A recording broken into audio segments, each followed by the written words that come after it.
Welcome into the Mecca podcast here. I'm with my guy, Jet Central, and we have on a very special guest from Gator Breakdown, SEC Breakdown, works on Mark Rogers' channel as a contributor there. It's David Waters. And David, thanks so much for joining us tonight, man. Heck yeah, I'm glad I could join you guys. And it's funny you mentioned Mark because I really just got off of a podcast with Mark as well. So we're going full circle here.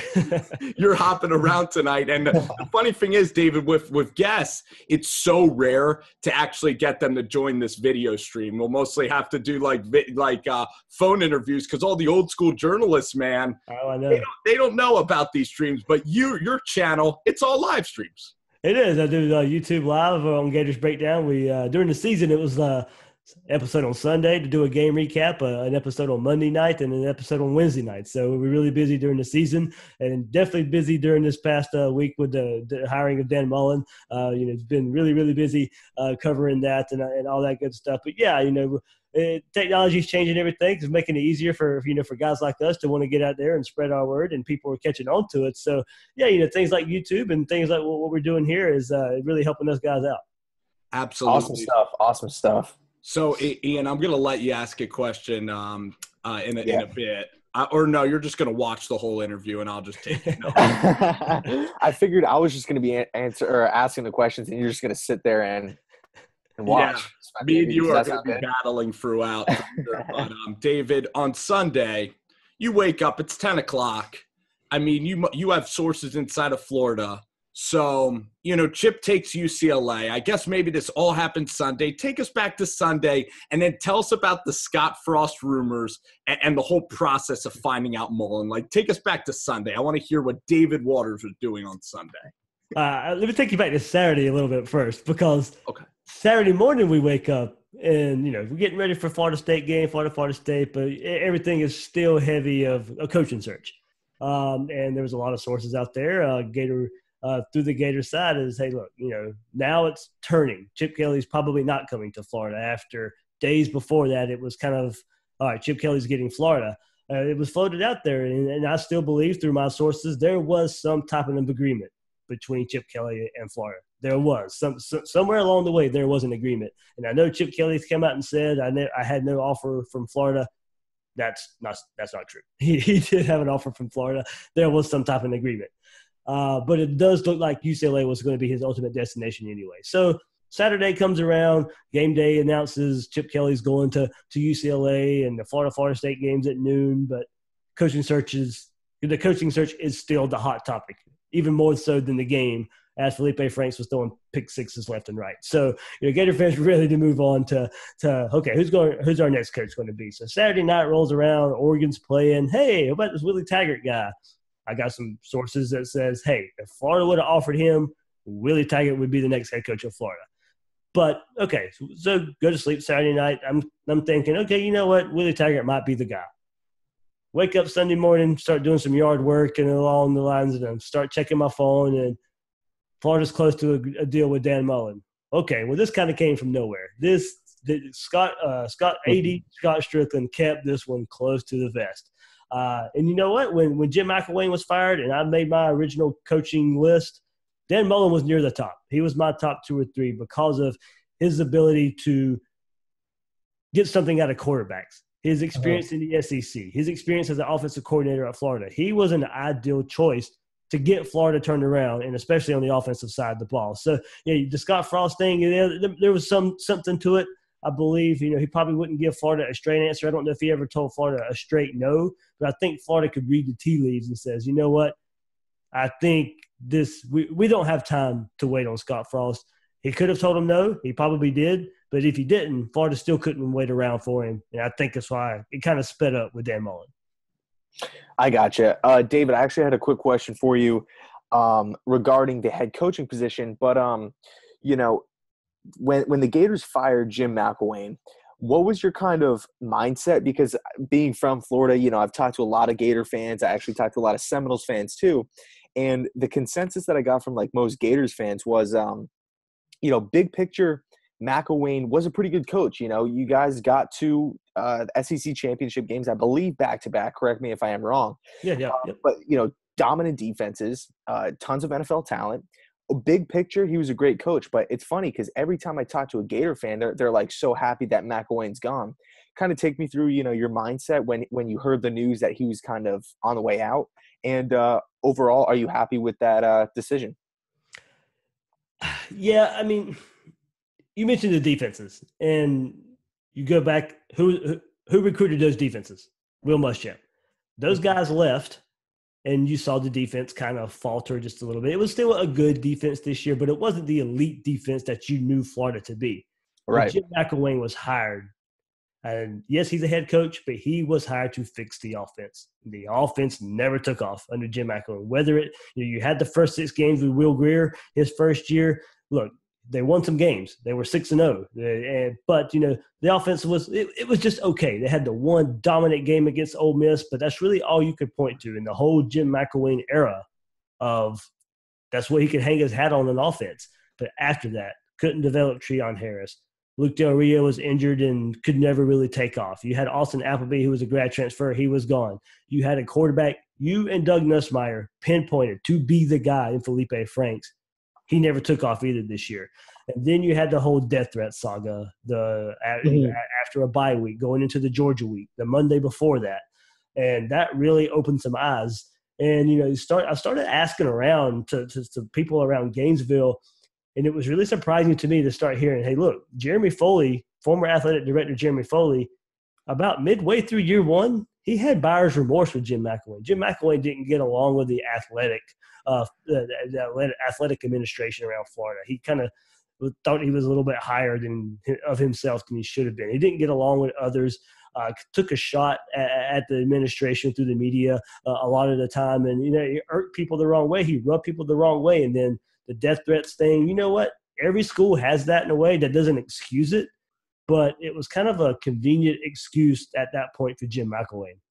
So we get Thursday rolls around after that death threat fiasco, and someone sent me Jim McElwain will be fired on Sunday, and I'm like, no way. He's like, yeah, this is going to happen. Win, beat Georgia, lose to Georgia, it doesn't matter. Jim McElwain will be gone Sunday. And there it was. It happened. Mm-hmm. Crazy stuff. David, I want to talk a little bit about Jim McElwain and especially the Florida job. I mean, it's no secret, SEC football and kind of the fishbowl that Florida is.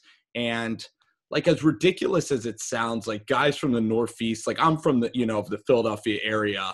And I think just about everybody, as immature as it was, saw like the shark thing, with Jim McElwain.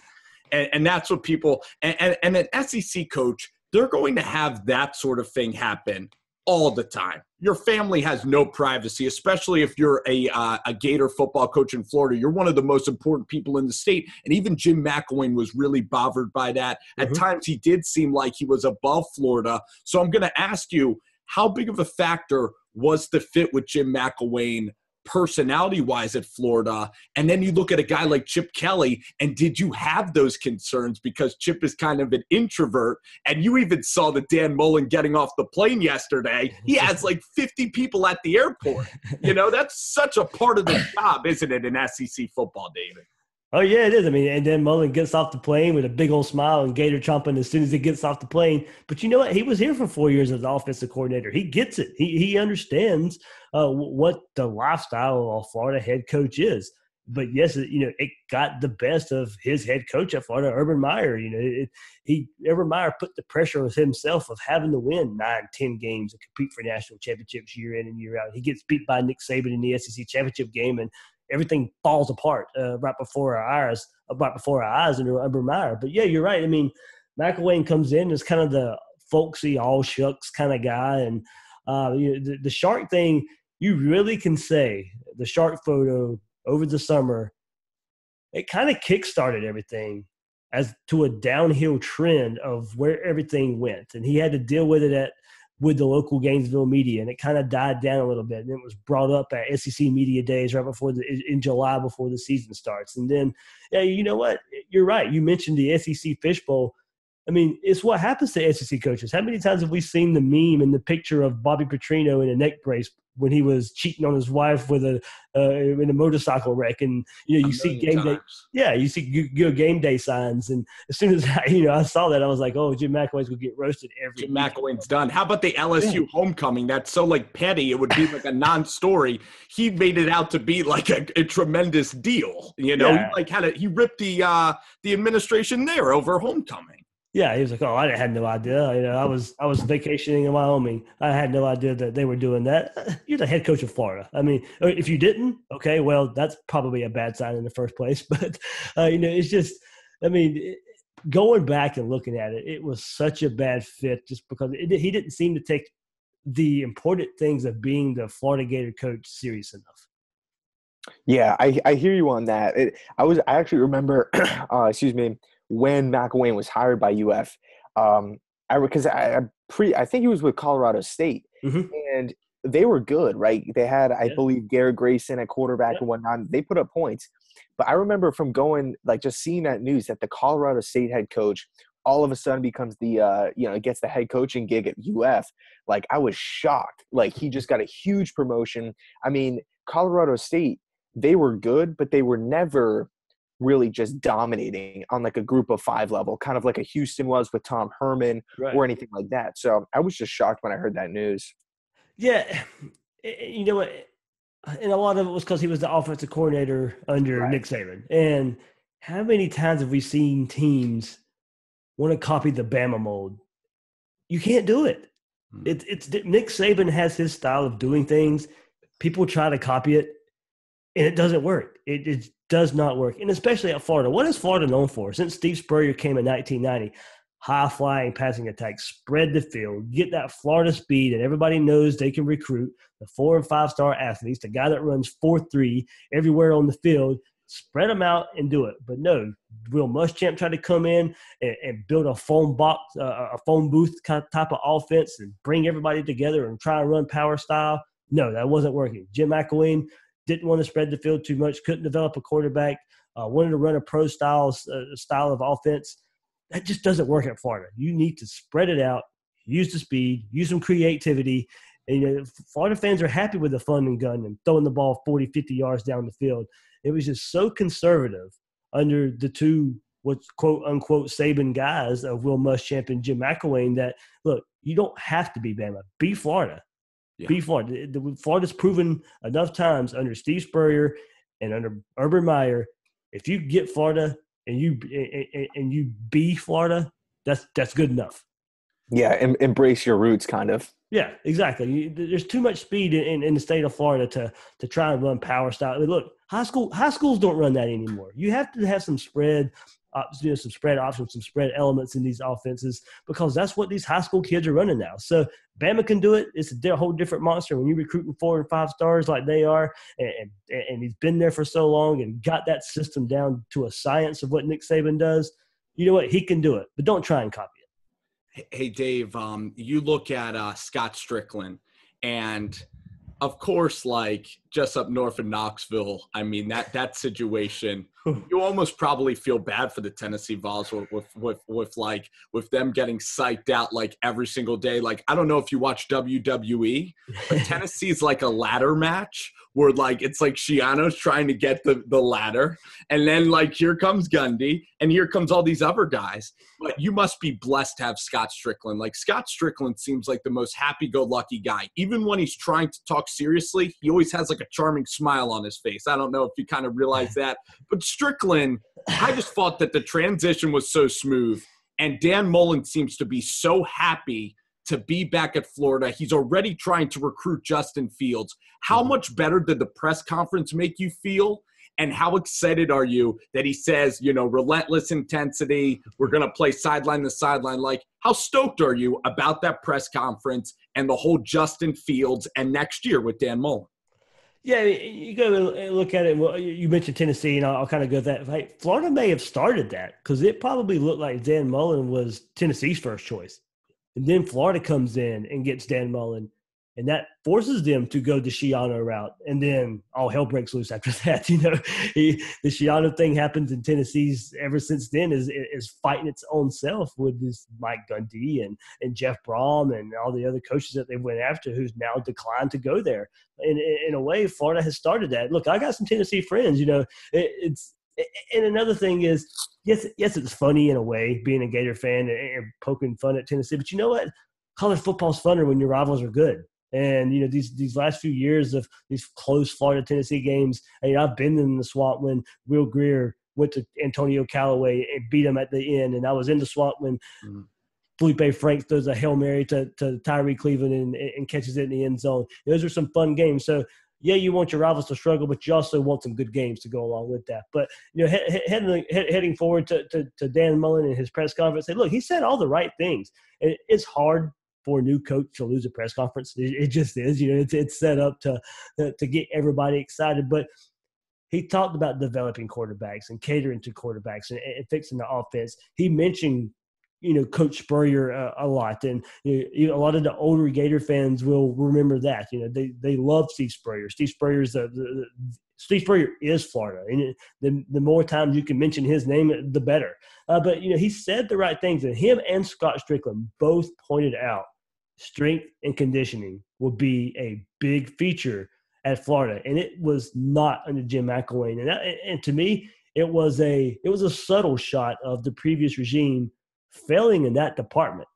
When your AD and your head coach both say something to that effect, that's exactly – they both noticed that was a weakness under the previous regime. So, yeah, I mean, Dan Mullen gets off the plane, as I mentioned earlier, and does a Gator chomp. He walks through the airport. He's shaking hands, kissing babies like a president would, you know, showing off this national championship ring from his time at Florida back in 2006 and 2008. You know, he did the right things, said the right things. People were excited, smile on his face all day, doing the Feinbaum car wash and doing the SEC Network car wash and going through all those interviews. He is genuinely excited to be a Gator. And a lot of those Gator fans that were on the fence about the hire are now all on the Dan Mullen train. No doubt. And Ian, you got some question for Dave? Being that I am a New York Jet fan, yeah. We drafted a second-round pick, Marcus May, safety from you guys. How'd you like his play at UF? And did you think he would be a good pro? Because like when you look at the numbers, he's doing a tremendous job for the New York Jets. So thank you. Yeah, I mean, being recruited by Will Muschamp said enough to me to begin with. Will Muschamp knows secondary, and when he's there, yes, he finished his career under Jim McElwain. But if you're a secondary guy recruited by Will Muschamp, that says a lot to me. So yes, he struggled early, but a lot of true freshmen do. And he was out of position and stuff. But once you got to his junior, his later years, he was never out of position. On deep plays, you asked him to be there, he was there. If he needed to make a tackle, needed to be a headhunter, needed to be an extra guy in the box, he could do that as well. So Marcus May, I hated to see him go from Florida because he was Mr. Reliable. He was there to be there. And like I said, when you're surrounded by Tabor and Hargraves and Keanu Neal and those other guys there, those guys fed off of each other. So you do wonder when you do go to the NFL, you're not surrounded by a fellow 5-star, a fellow 4-star. Yes, those guys are professionals, but you're used to having these other elite guys around you. So how do you fit into a system? What do they ask you to do different in the NFL that you didn't do in college? He's been able to make that transition. So I think that speaks to a lot of his smarts, being able to transition and transition so quickly as well. So, the first time was being recruited by Will Muschamp and getting on the field early, but then continuing his great play all the way throughout the Jim McElwain career as well. It really spoke volumes. Awesome, man. Awesome. Yeah, David, I wanted to ask you one more question. And again, thank you for joining our show, Rover Sports, man. We'd love to have you on, throughout the offseason, during the season. This was Absolutely. Really easy to set up, and I really appreciate it. You talked about Alabama, and you talked about how no one could copy the Alabama, blueprint. There's a guy trying to do it right now. It's your main rival, Kirby Smart. How legit is Kirby? Is this just like 1 year where they got Chubb and Michelle where they're just awesome? Because to me, and I'm kind of impartial, Kirby Smart does look like a guy, unfortunately. Maybe if you want your rival to be good, he looks like a top 10 coach in college football almost already. So, I mean, looking ahead to the matchups there, you think Kirby's going to be formidable there in Athens?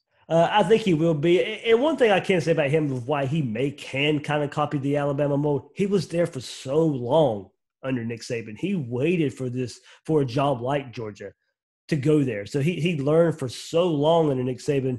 And being at Georgia, it's a talent-rich state. Behind Florida, Texas, and California, probably the fourth most, rich state that you can go get recruits. So he's been able to recruit well. He hit the ground running, being able to recruit because he's been in the South for so long. He's been in the SEC for so long. He knows what it takes and knows what type of athlete it takes to get there. But you're right. I mean, he had Chubb and Michelle. Mark Rick didn't – that's not to throw shade at Mark Rick's recruiting while he was there at Georgia. He recruited well. He's just, it was just time to go. He couldn't win the big game. He always, couldn't beat Florida as well. It was just time to move on, time for a fresh start. Mm-hmm. Kirby Smart comes in, but let's not forget, Will Muschamp as well. His second year at Florida only lost one regular season game and then really could never recapture that in the years after that. I don't think Kirby Smart falls into that trap either. I think Kirby Smart, with the way recruiting's going, with the way he's been able to adapt. But it will be interesting to see with Jake Fromm. He's a true freshman right now. Goes into next year when he doesn't have Jacob Eason, when he doesn't have Nick Chubb, Sony Michelle, to be your 1-2 punch at running back. Yes, he's shown he can make plays, but he hasn't had to show that has to carry this Georgia team consistently week in and week out from the quarterback position, to help that team win. So it will be interesting. They lose a lot of defensive talent too going into next year. But look, hey, they got Auburn coming up. They get revenge in this SEC championship game, and they're in the playoff. And it'd be very close. So and recruiting's going well as well. And you mentioned earlier they got Justin Fields committed. Dan Mullen, that was one of his first commits he went to go see. It's a Georgia commit. Dan Mullen's making it known that that's the type of quarterback he wants in his offense. So we'll see what happens there. Justin Fields has been recruiting for Georgia the last couple of months, but I do believe Kirby Smart will be. We'll be having Georgia toward the top of the SEC East standings for a while. Thanks a lot, Dave, man. It was a blast. We could talk about Coral, and we love quarterbacks. We could talk about Coral and Justin Fields a lot. And the good news for you guys is that, Jake Fromm is still going to be there next year. Yeah. So I'm sure Justin Fields will be the guy. Coral ain't bad, though, man. He reminds me of Brett Favre with that wind-up. Oh, yeah. Those play fake go balls are crazy of Matt Coral. Yeah. He's it will be interesting to see how, if Dan Mullen sees him as a fit in his offense. I think he would be. You still have to, but like I said, you can't blame Dan Mullen for kicking the tires on Justin Fields and just seeing if there's anything there. Absolutely. Dave Waters, thanks again, man. I really appreciate it. Thanks again.